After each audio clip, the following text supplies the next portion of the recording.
आज हम एक ऐसी खौफनाक कहानी में उतरने वाले हैं जो 3 दोस्तों और एक अजीबोगरीब ट्रेन यात्रा के बारे में है। ये एक ऐसी यात्रा है जो दोस्ती और जिंदा रहने की चाहत दोनों का इम्तिहान लेती है। कहानी की शुरुआत ही होती है मायरा की इस डरावनी चेतावनी से, जो छलावा ट्रेन की पूरी कहानी को सेट कर देती है।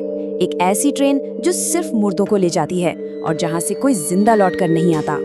तो कहानी हमें ले चलती है 3 दोस्तों के पास, विहान, अखिल और मायरा। पूर्णिमा की रात है और वो एक सुनसान स्टेशन की तरफ भागे जा रहे हैं, जैसे वक्त से कोई रेस लगी हो।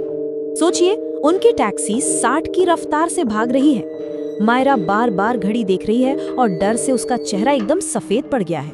और ठीक उसी पल जैसे ही वे स्टेशन पहुंचते हैं, घड़ी में रात के 12 बज जाते हैं।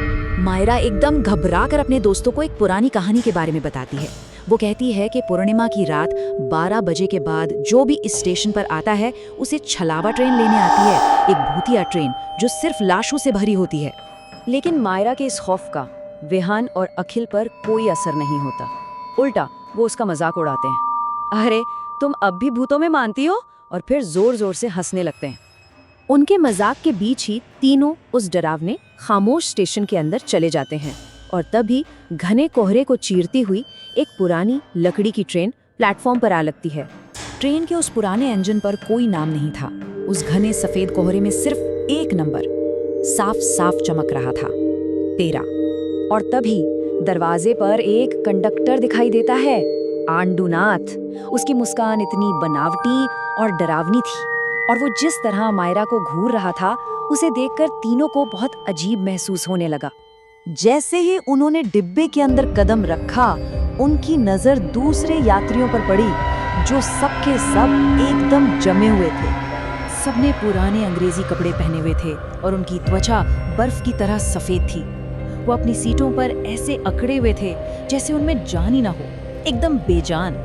लेकिन सबसे खौफनाक बात तो उनकी आंखें थीं, पूरी तरह खुली हुई, बिना एक बार भी पलक झपकाए। वो लोग कम और इंसानी मूर्तियां ज्यादा लग रहे थे।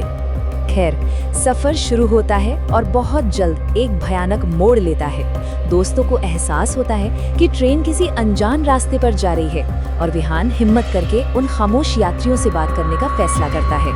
वो एक औरत के पास जाता है जिसकी गोद में एक छोटा बच्चा है और उससे पूछता है, पर जवाब में उससे सिर्फ खामोशी मिलती है, एकदम सन्नाटा।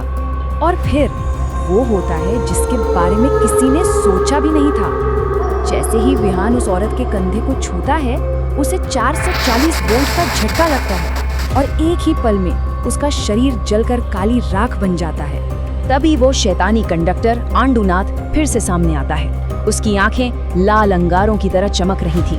वो चीखता है, पहला टिकट कट गया, और विहान की मौत पर पागलों की तरह हंसते हंसते वहीं गायब हो जाता है।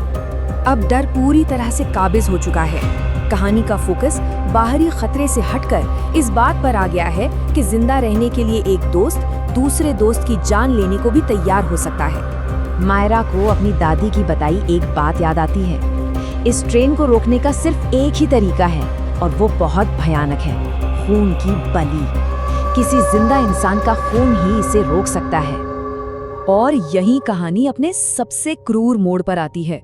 अपने जान बचाने के डर से अखिल मायरा पर ही हमला कर देता है। वो तय कर लेता है कि वो मायरा की बलि देकर ट्रेन से बच निकलेगा। अब कहानी अपने अंजाम की ओर बढ़ रही है, एक आखिरी हिंसक टकराव, और अब पता चलेगा कि जिंदा बचने की असल कीमत क्या होती है। अखिल, जो ये मान चुका था कि मायरा मर गई है, उसे अपने सामने खड़ा देखकर सन्न रह जाता है और अपनी जिंदगी बचाने के लिए मायरा इस बार पासा पलट देती है। दोनों के बीच खतरनाक लड़ाई होती है जिसमें मायरा अखिल को मार देती है। ट्रेन को खून की बलि मिल जाती है और वो आखिरकार दिल्ली स्टेशन पर रुक जाती है। लेकिन कहानी का सबसे दर्दनाक पल तो अब आता है। जैसे ही वो भूतिया ट्रेन स्टेशन से रवाना होती है, मायरा देखती है कि विहान और अखिल के भूत दरवाजे पर खड़े होकर उसे अलविदा कह रहे हैं और फिर वो कोहरे में हमेशा के लिए गायब हो जाते हैं। कहानी तो खत्म हो गई, लेकिन अपने पीछे एक सवाल छोड़ गई। मायरा जिंदा तो बच गई, पर अपने दोस्तों को खोने की इतनी बड़ी कीमत चुकाने के बाद क्या इसे सच में बचना कहा जा सकता है?